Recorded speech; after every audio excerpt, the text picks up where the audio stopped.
And welcome to Two Steps Ahead podcast. I'm Son Edom alongside Tara Hoke Shiro, who is going to... What are you going to do for us this time around? I couldn't get you to do karaoke last time. That's right. So is there any talent that you can share with us before we get started? Talent. I can move my nose. Oh, yeah? Yes. Okay.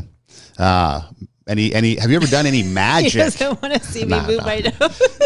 any magic?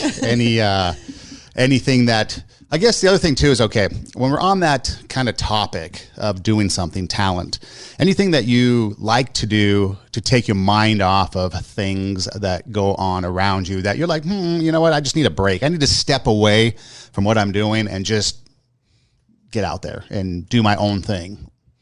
Hobby. So here I'm about to show my nerdness. Right. All right. I'm a little bit of a nerd. I love to stare out the window. Okay. Because my mind goes 100 miles an hour. Right. So if I can just sit and not have all of the input, right, and I can let my mind just spin in any direction, that's very relaxing for me, and I can just let it go 100 miles. Well, the reason why I asked that is because 2020, at the beginning of the new year, we had talked about on a previous podcast and just talking with different people in general, you have an anticipation of good things to come. The new year, new expectations, starting over, putting away the past. Anything that was bad in 2019, we just bury it on December 31st at 11:59 p.m. And as soon as midnight hits on January 1, it's a new year. And even though we're broadcasting here on the first day of spring and 25% of the year isn't even over yet, we haven't gotten to the 25% mark, end of March. 2020 has been in the crapper. We like to talk about two steps ahead, highlighting the stuff we've stepped in so you don't have to.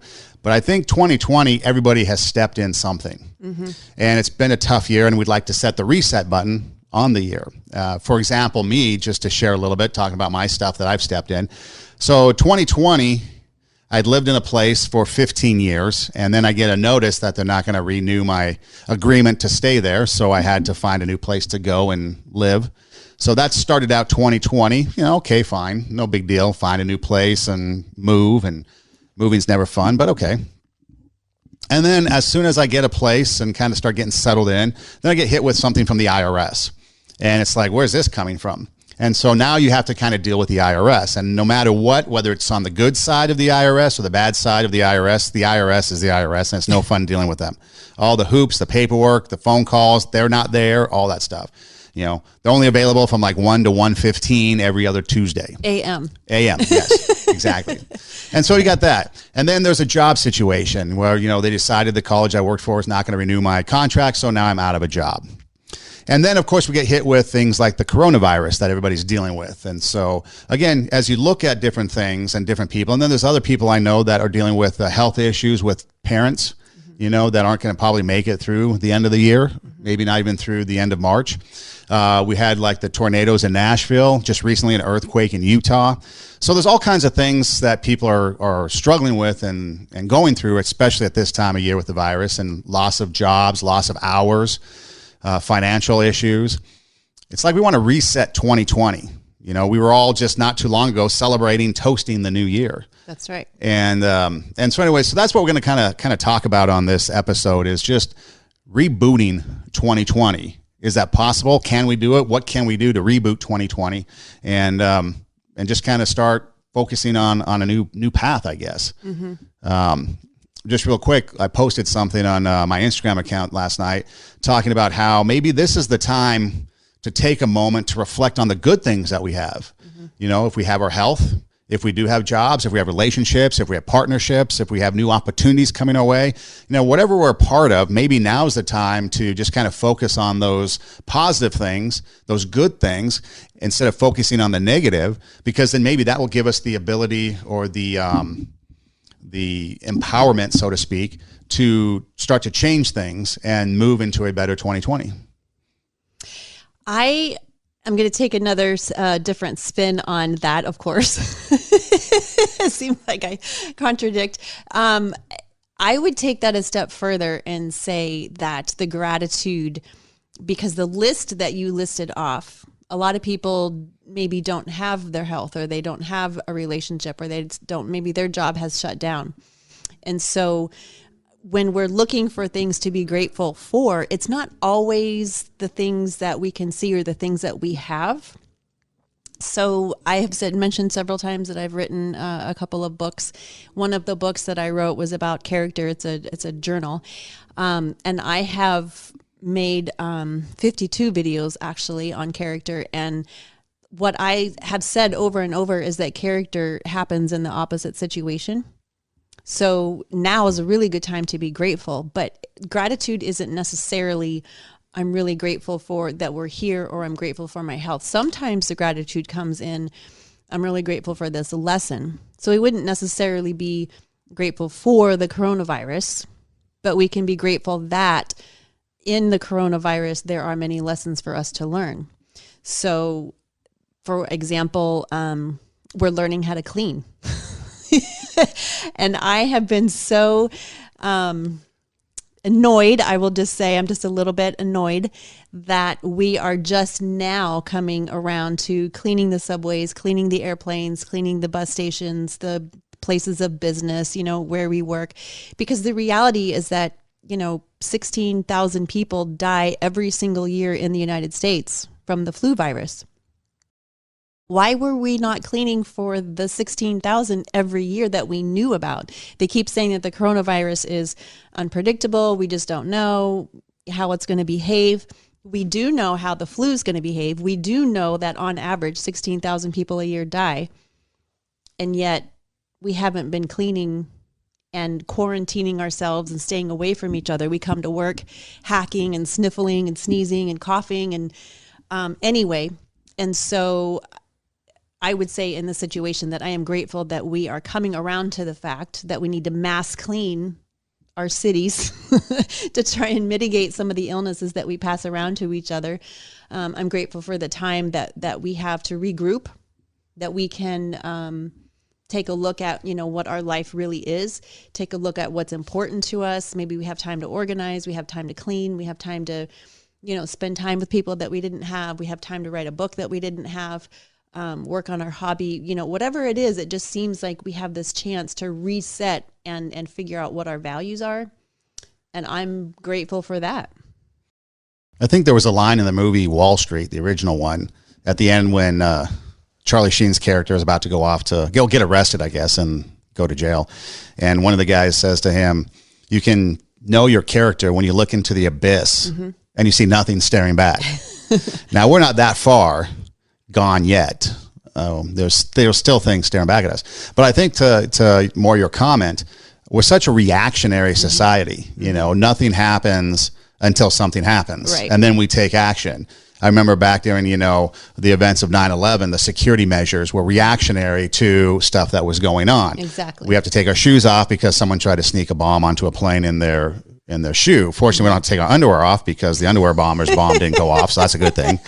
But so when it comes to this type of thing, maybe it takes something like what we're going through now to get progress, because we don't think about those things. In Los Angeles, recently with all the homeless situation that we've had, there's been a lot of plague, even the bubonic plague they've talked about maybe making an appearance. And then, what was it? Typhus and, all these other diseases going on. And yet, was there really an effort? Well, maybe there was some effort, some token effort to kind of clean up, but yet the underlying issue of maybe helping the homeless, so we don't have that problem of the disease then, just wasn't there. And so maybe it does take something like this so that we become reactionary to a problem so that we can fix the underlying issue of health.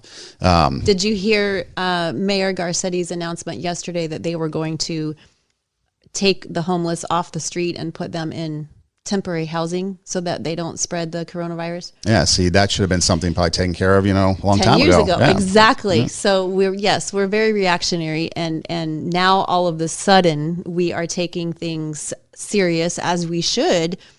But a lot of these issues, we could say, it was necessary to take serious action, last year, 10 years ago, 20 years ago. So I'm grateful that we're hitting the reset button on some of these things, and that we're taking action on some necessary things. So if there's, when you I don't know if you want to label it as looking for the silver lining or, however you want to look at it, there's always lessons that we can learn in a situation that we can grow from and we can move forward from and take it with us.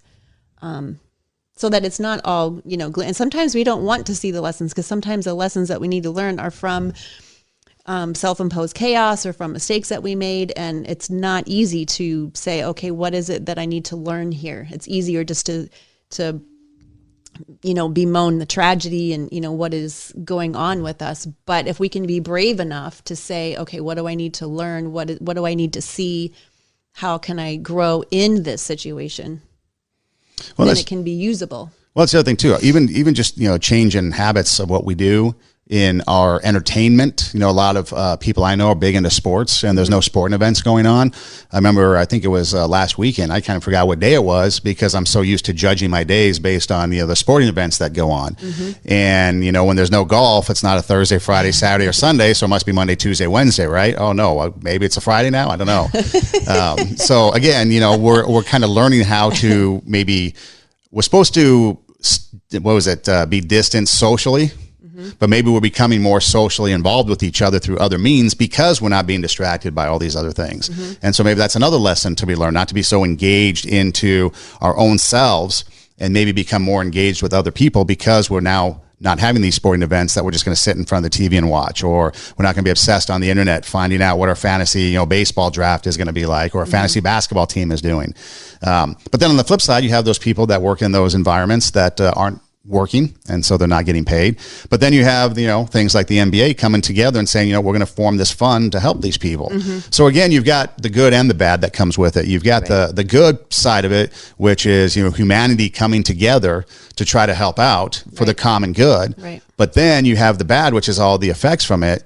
And so what lessons are we going to learn moving forward? Are these just temporary in the now, and then once the crisis is over, we go back to our old ways? Or are we going to be able to, so you mentioned the homeless people, not to keep dwelling on that, but then that temporary housing, does that go away? And now they're back on the streets, and now the problem starts all over again. Exactly. So I guess the other thing too is, as we're looking into the abyss, as we're trying to check our character, as we're trying to reboot 2020 and all the things that we started to want to do and see for the year, we then, once this is over, go back to our old ways. And then nothing's changed. Mm-hmm.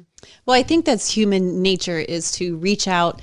How many promises do people make to God? Oh, if you just fix this, I promise I will, be in church every single Sunday. We have a tendency to reach out when things are bad. And then when things are good, then we slack off and we relax and we don't reach out, as much. So the key is to be grateful in both situations so that we're not doing this ping pong game with our neediness. If we can keep our reservoir full all the time, because I think that's the thing, is that there are, it's interesting to watch how people handle this. The people that are full have a tendency to not panic as much during any kind of a tragedy. Of course, it's awful. Of course, it's sad and devastating.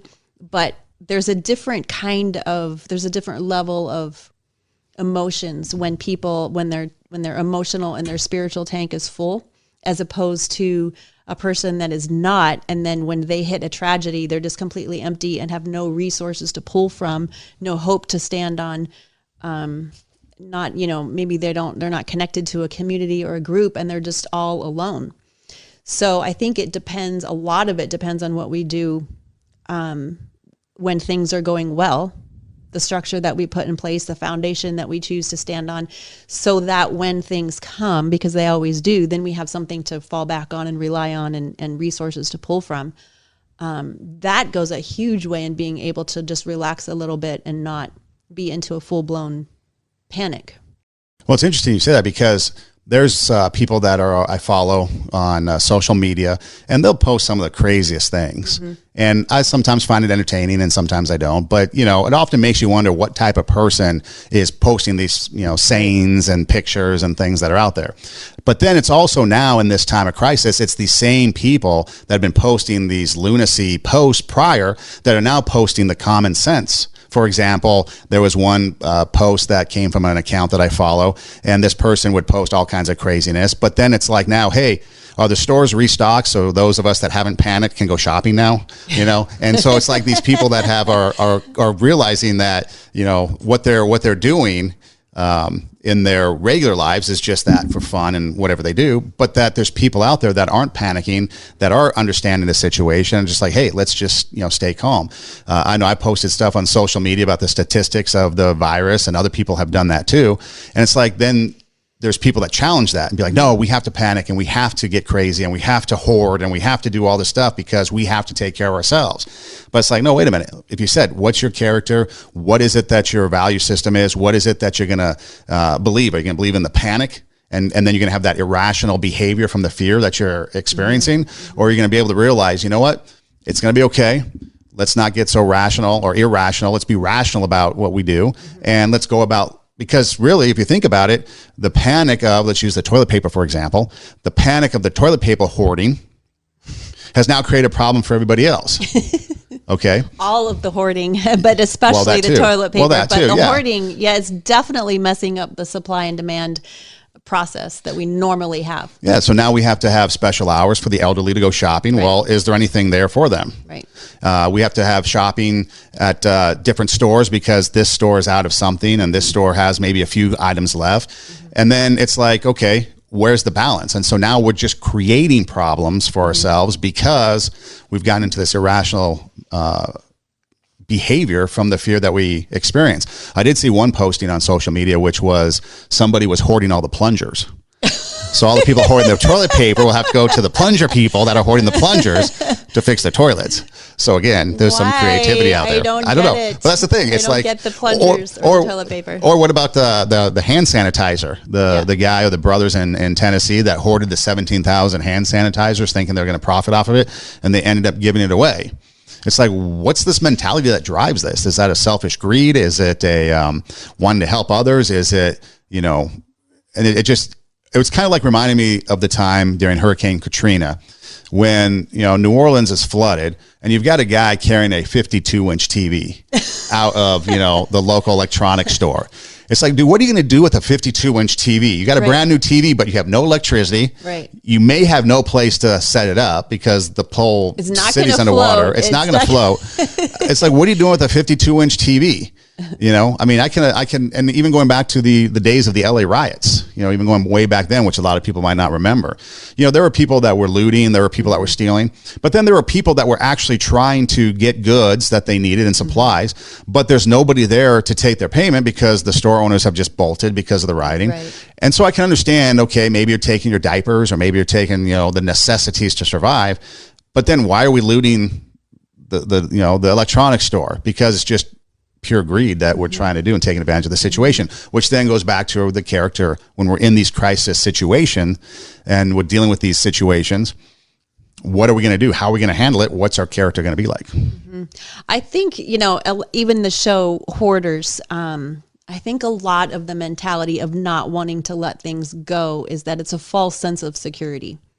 We're just afraid that we're not going to be okay. So we hoard things to make sure that we're okay. And really, when it comes down to it, the only way that we're going to be okay is our character.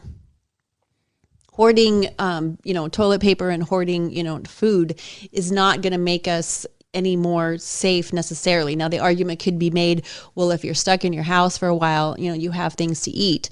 But again, it's that fear of, am I going to survive? Am I going to be okay? And I think that deep-seated fear of death, that deep-seated fear of survival, it just causes us, when we're not at peace on the inside, it causes us to behave in ways that become selfish and become, I have to take care of myself. And then we look at other people's behavior and we get mad. My neighbor was mad that, we're still going to work. And I said to her, people still need the product that we produce. Like, they can't be without this thing. Right. And she's like, oh yeah, I guess you're right. And I'm like, not only that, but the city is not shut down. Like, they haven't said to us, you're you cannot, they haven't put us on lockdown. They haven't said you can't leave your house. The only businesses that are closed are as of today, the 20, whatever date we are on, 20th, bars, restaurants, gyms, and movie theaters. All the other businesses are still open and doing business.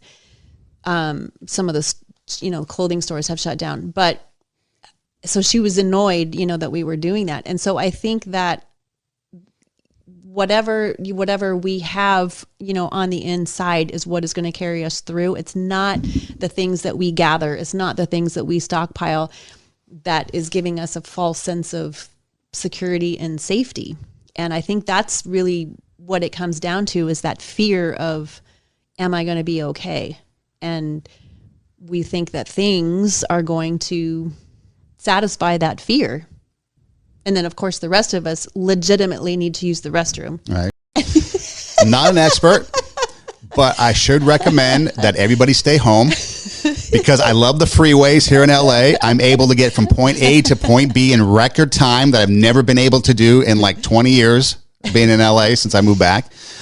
The streets are like clear. Yeah. The freeways are clear. Stay home, shelter down, stay put as long as you can, because I love the freeways. Right. I love traveling now. And that's the thing. People are like kind of, oh, why are you still going out? Okay, well, you talk about they're recommending, for example, social distancing, 6 feet between people, which I think we're violating the rule. But again, I get in my car. I'm by myself. I'm driving. I went to the beach the other day because I just want to get some fresh air. Nobody was there.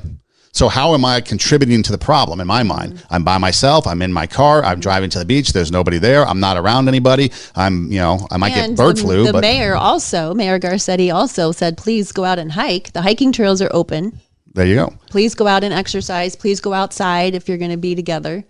Because it gives you an opportunity to, again, explore other things maybe together that you might not normally do. It gets you away from the television, the video games. Although it's kind of interesting because a lot of the gamers, their lives don't change. They sit in their rooms and they're on the video games anyways with people all across the world. So to them, it's no big deal. Nothing has changed for the gamers. But for others, it's maybe an opportunity, like you said, to get outside, maybe explore. I've had people, reach out to me and be like, hey, do you want to go for a hike? Do you want to go for a walk? Do you want to go do this? Because we can't drink and the bars are closed. We have to have alternative entertainment. I was going to say, wait, what do you mean you can't drink? You can't drink in the bar. Well, we can't go, instead of going to the bars and hanging out and drinking and socializing, we have to find alternative things to socialize. And so the hiking came up, or the going for the walk, or those type of things. And then we try to swing how we can get the drinking into the hiking and make it work. Got to work it. You do a Sunday night brew Yes. film, little mini video on your Instagram, which I think is hilarious. It's very educational, actually, if you're a beer drinker. So I'm waiting now that the bars and the restaurants are closed. Have to wait and see. I'm like, okay, life is still going to go on for the Sunday night brew. Yes. And I'm sure that you're going to be a little more creative in your location, but I'm sure that it will continue. Yes. So, which is, kind of what we're hinting at, is that this 2020 vision, if you want to call it, I posted something not too long ago to use hindsight for 2020 vision. Hindsight is 2020. Right. In 2020. Right. And we can use the lessons, a lot of times we use hindsight as for back there. Like the situation was back there. We're going to Monday morning quarterback the situation, shoulda, woulda, coulda done all of these things. And then we think, well, okay, problem solved in my mind. Like I would have done it different. This is how I would have done it different. And so now I feel better. And we have a tendency to leave it back there, but we can use those lessons from hindsight and still have 2020 vision in 2020. And I think that's what we were hinting on earlier, is the character component, that, wherever you go, there you are. And whatever type of character you have in the plenty is the same type of character that you're going to have in the deficit. When things are going great, when things are coronavirus everywhere and things are, losing your job and, the IRS is knocking on your door, you're the same person now in the deficit that you were in the plenty. So our character goes with us. And so, we could talk about that for a second. What is it that we mean by our character? And I think it goes back to that a character trait is only valuable in an opposite situation. Otherwise, it's not a character trait. So I don't know if you've seen on social media this thing that has been going around, and it says it costs $0 to be kind. Have you ever seen that? Yeah. That makes me crazy. Why is that? It just and I'm not a big commenter. I'm not a troller on social media, but whenever I see that one, I have to put in my 2 cents. I can't help it because it's a lie. First of all, so you and I are sitting here, and if you spill your water, I'm going to be kind to you. Why? Because you're nice. Because the carpet will clean. I'm not mad at you. Like, it was a mistake. It's easy for me to be kind and say, oh no, no big deal. But if you're grumpy and you're being mean to me and you're spewing your bitterness all over the place, now I have a choice. Am I going to be kind or am I going to retaliate? And so that's when being kind to an unruly person, that's when kind really is kind. That's when it really becomes a character trait. And it's a lie that kindness costs $0. Kindness costs us a lot. I have to put away my pride. I have to put away myself and put the other person first, even if they're acting like a complete moron. And I have to choose to not lash back, lash out at this person, which takes a lot of internal strength, because sometimes people are just idiots. And I'm like, dude, what are you like? For me to not do that, that takes a lot of strength, that get rid of my pride and to be kind to this person who clearly doesn't deserve it sometimes, right? So it costs us a lot to be kind to people. It's not free. If we're just like saying, oh, good morning, let me hold the door for you to a nice person, that's not kind. That's just going through your day in a pleasant manner. But to truly be kind is the jerk that pulled in front of you on the freeway, and you're not going to flip them off. You're not going to honk your horn. You're not going to swerve around and get in front of them and then slow down to get them back, right? Life has been so stress-free on the freeways. It's like Zen. I haven't had to do any of that. I've been so pleasant to people on the freeway with me. I know, right? I've been so pleasant to people on the freeway lately. It's been so nice. But that's not kind. No. That's just being easy. Right. That's the easy. Yep. So kindness kicks in when people are back, when the freeways fill up again, and then they don't know how to drive. So our character is faith is in the opposite section. It's either faith or fear. Right? It's either kindness or, bitterness. It's like love, for example. So here I'll tell in myself a little bit. I won't tell the person that it is, but there's a person that I have to sometimes continually say to myself, okay, Lord, show me how to love this person. Show me how to love this person. Like, they're making me crazy. So it is him. Show me how to love this person. So on one hand, that's a really good thing to do, because we are not capable of having these character traits on our own. We need help. God gives them to us freely. And so to ask for more love to be able to love someone is a really good thing. On the other hand, it's a lot of pride on my part, because if I have to ask, like, oh my gosh, please let me love this person, what is that saying? It's saying that I don't really want to love them, and I think that I'm better than them, and I'm being very prideful, very arrogant. Like, I just want to, this is making me crazy. That's very arrogant, very prideful.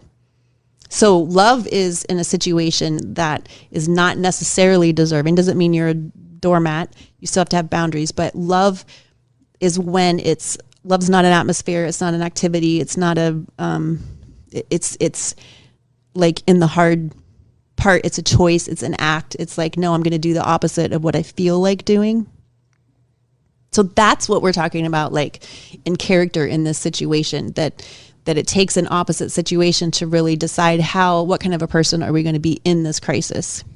I was driving around yesterday, and of course the supplies are really rare, or scarce, I should say now. And so, that's an opportunity, I guess, for us to kind of show kindness or whatever character we want to display. So I was driving. I happened to be driving slow enough to glance into a liquor store and see some supplies that are needed.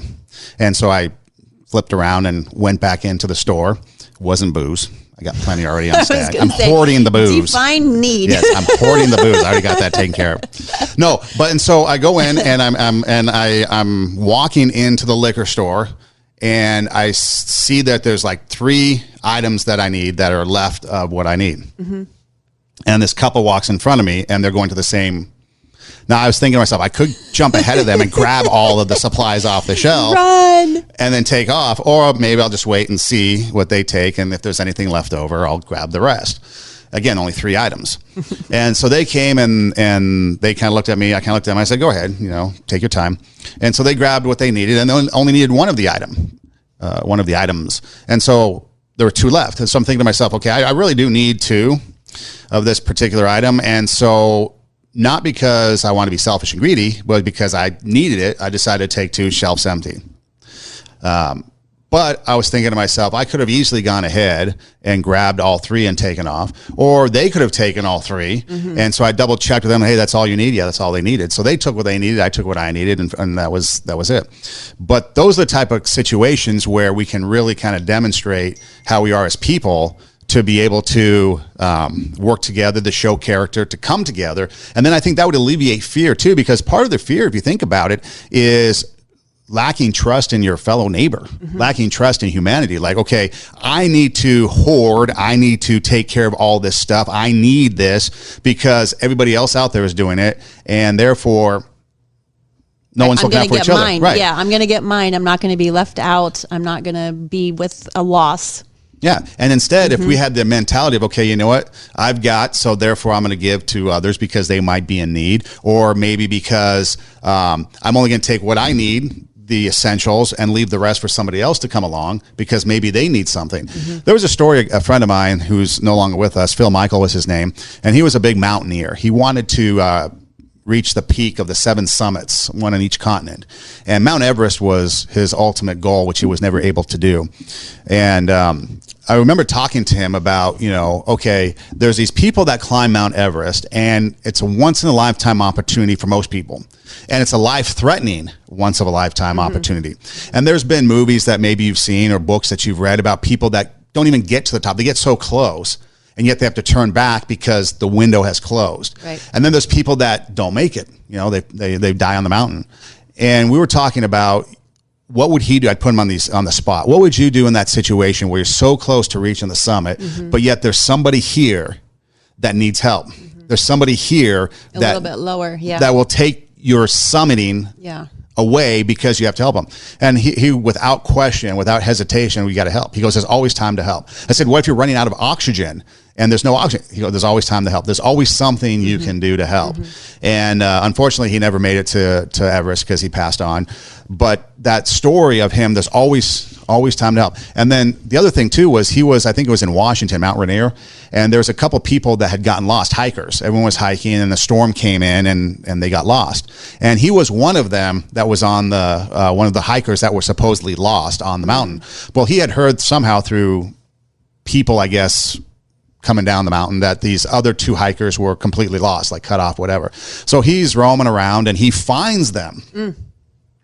And he's purposely looking for them in this weather because, he was experienced. And he finds them. And so he tells me the story that when the 3 of them now are walking down off the mountain rangers or whomever, discover him. And they're like, hey, okay, here's this person. Oh, here's Phil Michael. Oh, you were lost. We found you. And his thought was, I wasn't lost. I know exactly where I was. I was looking for these people. So in his mind, his purpose was to set out to find. And then when you correlate that with the story of Mount Everest, I mean, you're talking about a person that's in severe situation where the weather, the environment is life-threatening, but yet he still had the time and the compassion and the character to go and assist and help. And I've always thought about that. He told me this story probably about 10 years ago now. And that's the story I always kind of keep in mind is like in these situations, there's always time and there's always room and there's always the ability to help. Right. It might cost you your summit, but the value on human life, as he put it, was way more important and way more valuable than the experience of summiting. Well, and your story also proves the point of what we were talking about a little bit earlier, is that our character, a character trait is only valuable, it only has worth if it's in an opposite situation. So that's exactly, what you're talking about, is that you have this choice to make. Do we make the choice to be self-serving and go on to our mission, come hell or high water, we're going to achieve the goal that we set out to achieve? Or are we going to do the right thing and help out our fellow man? And so that's when the character really shows up, is when we have to make those hard choices. The choices are never easy. And that's why we celebrate movies. That's why we celebrate heroes. That's why we celebrate people in the news who do things that, like the three guys that jumped the terrorist on the train, I think in France. Oh, right. Yeah. Yeah. And so we celebrated the three of them for a long time. That one of the guys was on Dancing on the Stars, and we really celebrate that act of heroism, right? Because it was scary. Right. And if you're hunkered down, that's a good movie. It's like The Train to Paris or something like that. It tells the story of the three of them. It's actually a good movie. So if you're hunkered down, you want something to watch, check it out. Because like you said, and celebrating them and celebrating people like that, I think it's a good thing because, and they're probably are the type of people that don't want it. Like Phil was the type of guy that never really wanted the attention. He got recognized for the Mount Rainier and was recognized for his heroism, but they don't go out and seek it. No, the three of them seem to be very humble. And when the one guy was on Dancing with the Stars, he seemed to be very humble and very like, wow, like he was just amazed, that they would even ask him to be on there. I've never met them personally, but yeah, they just were in the right place. They just made the decision to do the right thing. The people on the airplane during 9/11 that crashed in Pennsylvania, they chose to do the right thing, even though they knew that they were going to die in the process. So I think something that I want to bring up is that we see movies, we see these acts of heroism, and we applaud them appropriately. But then it doesn't necessarily translate down to our everyday lives. We think that it's like these great acts of, like, oh, we're going to keep an airplane from crashing into the White House or the Pentagon, wherever it was supposed to go. And so we're going to, do this effort to stop the plane, knowing that we're going to die in the process. Or the guys that stopped the terrorist attack on the train, knowing that they could die in the process. So we have this like tendency to think that it has to be something big. But our character having, the wherewithal to act opposite in a situation, opposite than what we want to, could be as simple as choosing not to have sex, if it's not appropriate, or choosing to not have the drink if you have a drinking problem, or not to panic in a situation, or to help somebody out as opposed to hoarding the supplies for yourself. It's those little acts of kindness that are in a situation that we just don't want to do that make us great people. And we often are striving for the spotlight. And so we think, oh, this little thing over here doesn't matter. But if I have something big, oh yeah, I would, jump in and help because we want to be the hero. That's not character. It's the little steps that we take every single day. If you go outside and you realize that you didn't get charged for all of the groceries in your cart, do you go back inside and say, hey, you forgot to charge me for this? Or if you get extra change at the cash register, hey, you gave me extra change? Or do you keep it and say, whoo, score, Keep it and give it to the homeless guy standing outside. Yeah, right. So it's those little tiny things that build our character and define who we are, so that when a big thing comes along, and it always does in life, then we are the type of person that can handle it with dignity and integrity, as opposed to panicking and hoarding. I always used to tell people, especially when they were my students, if your job, your dream job, whatever it was, because we're talking usually entertainment, media, if your dream job came along and they said, hey, we want you to audition for it right now, would you be ready? Okay. And so the thought was to get yourself prepared for when that opportunity came, you would be ready. Right. And I guess you could take that to the next level. Okay. Are you preparing your life for when it's your moment to shine, when it's your moment to help, when it's your moment to do whatever it is that you're going to be doing in that moment? That's going to be great. Are you doing that now? So you're not really doing anything great. You're just doing it on a bigger scale. So for example, if you're helping somebody on the mountain, are you helping people in other areas? Okay. Using Phil again as an example, one of the reasons why he's no longer with us was he would spend a lot of time in Nepal. And for those of you that might not know, Nepal is the base for Mount Everest and the climb the climbing season every year, which is actually coming up pretty soon. And he was scheduled to come home. He's a Canadian, but he would come to the U.S. for family and friends. And so he was scheduled to come home, but somebody was sick in Nepal that he knew. And so he stayed on longer to help take care of the sick and to kind of be there and then help. And while his stay was extended, he was apparently, from my understanding, bit by a beetle that was poisonous. Oh, no. That caused issues with his system that ultimately led to, him not making it. He was able to come back to the States, but, the sickness carried on. And so by him extending his stay, it eventually cost him his life. But his character was that it didn't matter if you're on the hill and getting now recognized by, the U.S. Forest, Department, Smokey the Bear is now recognizing you for your heroism.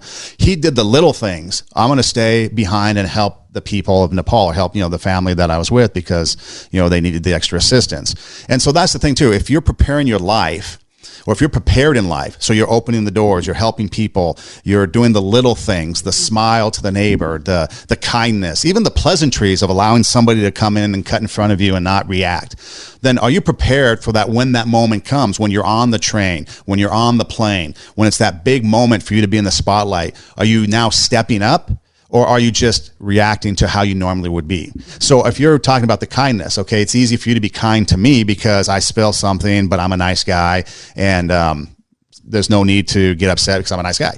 Or am I the ornery character that's so, difficult to deal with that when I spill, it's an opportunity for you to jump? But no, instead you're going to act kindness because really that's who you are and that's what you're practicing. Because you're not changing. It's like, okay, he's ornery, so I have to make a conscious effort to be kind to him. No, I'm just being kind because he's a person. I'm just being kind because this situation, that's just how I normally am. And then we can't always do that. We can't always live the perfect life. But are we practicing for that moment, that audition, when that time comes for us to be in that moment, are we ready for it? And I will say that that it does, in the beginning, it does take practice. So in the beginning, it is a conscious choice. We have to stop ourselves and say, wait a second, how am I going to handle this? It doesn't come natural until after you've been practicing for a while, and then it still doesn't always come natural. No, you it's give true. me a little more credit than I deserve. I can bite people's heads off very quickly, and I'm very impatient in a lot of ways. And I have to remind myself, be like, wait a second, what kind of a person, how do you want to handle this? And I need those daily reminders. I need those daily inputs of wise people that I listen to constantly remind me that it's not about me, that we are to love, each other in a way that isn't self-serving. And it is a practice. It is something that we consciously have to stop ourselves in our tracks a few times and be like, whoa, wait a second, I need to go the other direction. But then, as you said, it becomes a little bit more natural. It becomes a little bit more of who we are. And then it's actually built into our character structure. So we don't have to think about it I gave the example, if you go to the grocery and you realize that there's something on your list that you haven't paid for, I always go back, always go right back in the store. I've taken kids out of car seats, sleeping kids. Sorry guys, we got to go back in. She didn't charge us for this. And then I go back in the store. I'm like, hey, you didn't charge me for this. Or if there's extra change, that's just an automatic. If I find something, I turn it into lost and found. I try to teach myself. I don't criticize people on social media.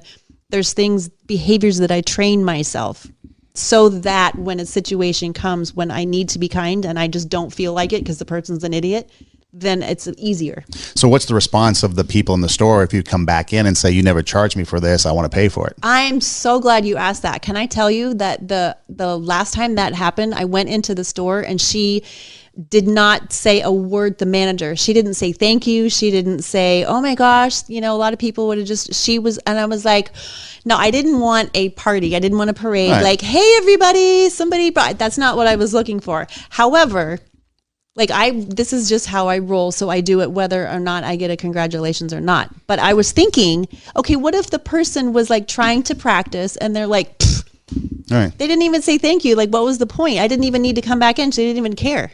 Yeah, see, that's what's interesting because, again, so rude. Sometimes what we do and our behavior and our actions, other people don't care about. So then the point would be next time would you still do it even though that same lady didn't care? So the situation happens again. It's the same manager. It's the same people. You know they're not going to care. Mm-hmm. They're not going to give an F about what you do. Mm-hmm. Do you still do it? I do, because this is going to sound cliche and ridiculous, but if you listen to all the other podcasts, you'll know that this is just who I am. I am under authority of a higher power. Like, I have to answer to God. Like, I don't care what the person's reaction is, honestly. I have to live with, because I'm building my character, and I know whether or not I gave the change back or whether there's something on my bill that got missed. I know that. And I know that it's the character happens when no one is looking, and it's what you do in the dark. It's not what you do in the light that everyone can see. It's what you do in the dark when you're by yourself. Are you going to choose not to steal it, even though it's sitting right in front of you? Are you going to choose to take it back, even though they say, please charge me for this, even though they don't say thank you? We don't do it for the response that we're going to get. We do it because this is how I roll. And because, what comes around goes around. There's karma. There's, you reap what you sow is a biblical concept. And so if I don't treat other people fairly in this way, people are not going to treat me fairly. I am going to get back the way that I treat other people. They're going to treat me. So if I'm criticizing people on social media, they're going to criticize me on social media. If I don't give the change back, people are going to cheat me. If I don't turn in a coat that I find to Lost and Found, my coat, guess what? C'est la vie. It's gone. So I can't, I work too hard in my faith and too hard in my relationship with God and with Jesus to do something foolish as to think that I'm going to get away, because I don't care about the lady's reaction. I care about what God thinks of me. But see, it's interesting because in this day and age where everybody gets a trophy, the participation trophy, we do things for accolades. I won't do it unless I get something out of it. Mm-hmm. I'm not going to do something unless I get rewarded for it. Right. We turn in a lost animal and we get a reward, or we find the lost wallet and we want something back. Mm-hmm. We no longer do things. And I don't want to just throw out a blanket statement saying that nobody does, but the societal thought is, if I do something good, I should be recognized for it. I need to get rewarded for it. I need to get ... Right. When our actions and when our attitude about our actions should be, I'm going to do this regardless because this is who I want to be. Exactly. And that is where you have character and integrity. And so as we move forward in this 2020, maybe that's some of the things that we need to start thinking about for ourselves. Is maybe this gives us an opportunity to check, not only be grateful for the things we have, but check our character, check who we are, maybe make adjustments to who we are if we need to, tweak some things, get that tune up. Maybe you've gone 200,000 miles or whatever it is, and you get a tune up now. And maybe it's time to finally get my oil changed, by the way, a couple episodes ago. Yeah. Well, that's good. I will not tell you how long it was. It was embarrassing. But the other thing too is, is moving forward or continuing going. You mentioned, the Sunday night brew that I do kind of on Instagram. And yes, we're going to do something on Sunday nights still. It's going to be interesting to see what we come up. Can't wait to see. But the other thing too is, I'm moving forward. I've been meeting with people about some future projects that I want to do. One of the things that I want to do is get a studio, recording studio, podcast studio, things like that going. And I've still been meeting with people. I've still been moving forward in those areas. And so that's the other thing too that we can't let this fear lead to irrational behavior, lead to us not continuing our lives, because that then also is a draw on our character. Who are we when we face opposition? Right. I often wondered in this day and age if the type of people we have in the world today were able to build the world back in the 20s and 30s. Everyone's talking about comparing, 1920 to 2020, and the correlation, and it's like, well, first off, 1920 led to the roaring 20s, which was a good decade. So I don't really see the comparison, so I would imagine the 2020s are going to be just as roaring, but we can't have that character or that mindset of like, I'm going to hide and hunker down and be afraid. We can be cautious, take precautions and be careful. But we should also be able to continue to live life and move forward, because when in a down market you invest, the market goes up, you reap the benefits. When times are down and we invest in ourselves, invest in our neighbors, invest in other people, when everything gets good again, imagine what those relationships might be like. Imagine what your character might be like. So for me, I'm not letting this get me down. I'm moving forward, and I've got some great opportunities that are going to be sitting right there for me when this thing goes away and everyone's out and active again. And it's going to be a good thing. And so instead of, for me, hunkering down and hiding, I'm taking the challenge on, the challenge of 2020, not necessarily the virus, but just of 2020 with everything that's been going on, hitting the reset button. Well, I'm going to move forward. I don't need to reset and rewind. I'm going to move forward and change. Once someone said, when one door closes, another door opens. Maybe this opportunity of another comment was, maybe the job that you were in was handcuffing you from really doing some of the things that you could be doing.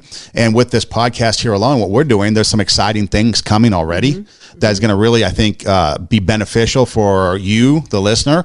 I mean, we've got people in up in the Sacramento area that are big fans. We've got fans out in the Antelope Valley, in Palmdale area, Texas. And so, we're starting to branch out, and yay for us. I mean, that's exciting. But again, it comes back to, are we being able to share what we have and what we've experienced and be able to help you? The stuff we've stepped in, you learn something so that it helps you. And when it comes to this, fear or this irrational behavior, or 2020 really sucking right now, and can we hit the reset button? Well, maybe instead of having this negative feeling toward it, or these negative emotions toward it, maybe there's some way you can spin a positive out of it. Maybe you can help a neighbor. Maybe you have extra supplies that you can pass on to somebody. Maybe you can just calm them. Calm them with, hey, let's Skype. Let's use technology so we're not so alone and fearful, because, we want to keep our social distancing so we don't spread it. Or maybe somebody who is not feeling well, or maybe you have elderly people that are in that high risk area. Maybe there's something that we can do so that instead of living in this age of fear, or this time of fear, we're now expanding and living in a time of, okay, you know what? This is a great opportunity for us to be grateful, check on our character, help others, work on this kindness thing, be somebody that I want to be. It's like Michael Jackson said, you start with the man in the mirror, or in this case, the person in the mirror. If you're looking in the mirror and you want some change to be made, it has to start with you, it has to start with me, it has to start with you. Whatever the change we want has to start with us. And if we're not making that change, if we're not making the difference that we want to make, if we're not ready for that audition, then have we failed? I don't know. That's, I guess, a question that you have to answer for yourself. But for me, I think I would. I think if I missed that opportunity, then I failed. And there's times where I've missed opportunities. I'm like, oh man, if I could do that over again, I would. Even in the kindness aspect, even in the helping aspect, even in the anything aspect, there's times where it's like, you know what? I don't think this is the right time. I'm like, oh man, as I'm driving away or walking away, you know what? If I could redo it. Yeah. But I learn. So the next time that situation comes up, you're history. Prepared, yeah. You learn from the past. You don't make the same mistake moving forward. And maybe this is an opportunity for that time. Right. And I think as we close, my final thought would be that, again, wherever you go, there you are. You have the same character in every situation. We like to compartmentalize and say that, well, in this situation, I would do this, but then over here, I'd be a little bit more strict. We're the same person no matter where we are. And I hear a lot of people say that success brings out the worst in people, or money brings out the worst in people. The lottery all of a sudden ruins people's lives. And I would say to that, no, that character just hadn't had an opportunity to be highlighted yet, because they didn't have the wealth, or they didn't have the success. And now that is in their life, now it is highlighting a character that they already had. And it is, money doesn't ruin people. We have a character that we have. And then when you get money in your hand, it highlights the character that you already had.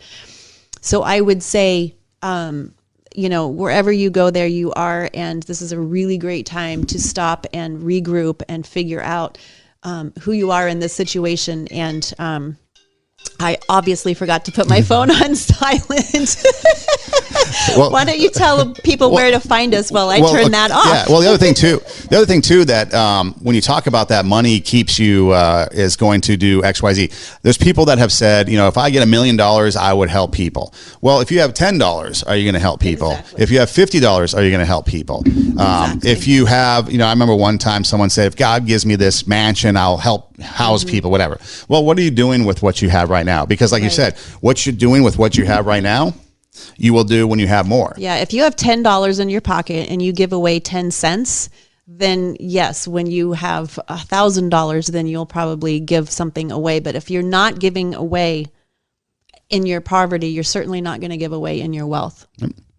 Two Steps Ahead podcast, highlighting the stuff we've stepped in so you don't have to. Again, we got some great things coming your way. Stay tuned for the announcement. We're not quite ready to make that, at least not in this podcast, but maybe in future announcements. You can follow us on social media, Instagram at Two Steps Ahead, TWO, Two Steps Ahead podcast. My personal Instagram is Edem Rocks, EIDEM, like the jersey says. And then we can find you at... I am at Tara Hoke Shiro, TARAHOKESCHIRO on Instagram and also YouTube. Yes, and you can find us on Instagram TV, these videos. We also video in case you don't happen to know that and you're listening to the audio portion of the podcast. You can find us on YouTube as well. Just search Two Steps Ahead. And then really cool is if you go to Google and you just type in Two Steps Ahead podcast in the search, we pop up because we're on the Google podcast platform. So that's one easy way to find us. And then also we're on Spotify, we're on Pandora, we're on iHeartMedia, we're on iTunes, Stitcher, all the major platforms for podcasting. And again, some new avenues coming our way too. So Very exciting. Yeah, so we got some cool things moving forward, which we'd like to thank you for because you're part of that and making this such a successful show. Two Steps Ahead podcast, highlighting the stuff we've stepped in so you don't have to. Hey, thanks for listening. Do tell a friend, and we'll see you next time. Thanks, guys.